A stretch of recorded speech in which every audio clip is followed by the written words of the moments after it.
د افغانستان په کرکټ ډګر کې ملي لوبغاړو ته ډیر خوږ خبر. افغان لوبغاړي هغه لوبغاړي دي چې مخکې به کوم لیګ ته معرفي کېدل، بیرته به د هغو له طرفه ریجکټ کېدل او هغوی به دوی نه منل. ولې استعداد نه پټېږي. افغانانو نړیوالو ته وښودله چې موږ په هر ډګر کې استعداد لرو. زموږ ملي لوبغاړو نړیوالو ته ثابته کړله چې موږ پیاوړي لوبغاړي یو. ملګرو راځئ چې راپور واورو دا خوږ خبر څه ده. د پښتون ون ټلویزیون ټولو قدرمنو لیدونکو السلام علیکم، وخت مو پخیر. یوې بلې نوې ویډیو ته درته ښه راغلاست وایم. په ابوظبي کې د T10 یا لسوریزه سیالیو د دریم پړاو لپاره د لوبغاړو ډرافت ترسره شو چې 9 افغان لوبغاړي پکې بېلابېلو لوبډلو واخیستل.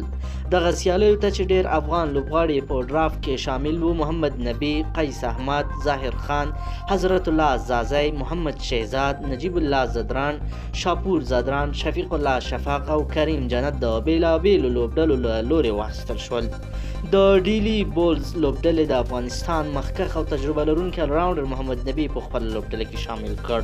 همداراز د ډیکن کیل ډیټرز لوبډلې بیا چټک توپ وهونکی او ویکټ ساتونکی محمد شهزاد او همداراز ځوان ورو توپ اچوونکی ظاهر خان واخیستل. د افغانستان چټک توپ اچوونکی حضرت الله زازی بیا مراټا اربنز لوبډلې واخیست او همداراز بل تکړه توپ وهونکی نجیب الله زدران هم دوی په خپله لوبډله کې شامل کړ.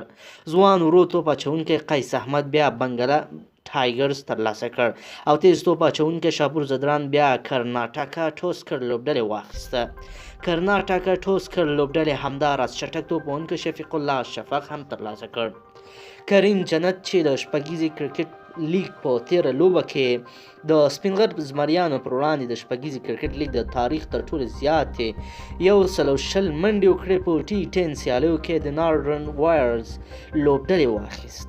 د T10 یا لسوریزې سیالۍ د نومبر په 14مه د ابوظبي په زید کرکټ لوبغاړي کې پیلیږي او د نومبر په 24مه نیټه په پای ته رسیږي. د نومبر په 14مه نیټه د دغه سیالیو د پرانیستي مراسم دي او په 15مه نومبر به بیا 3 لوبې ترسره کیږي.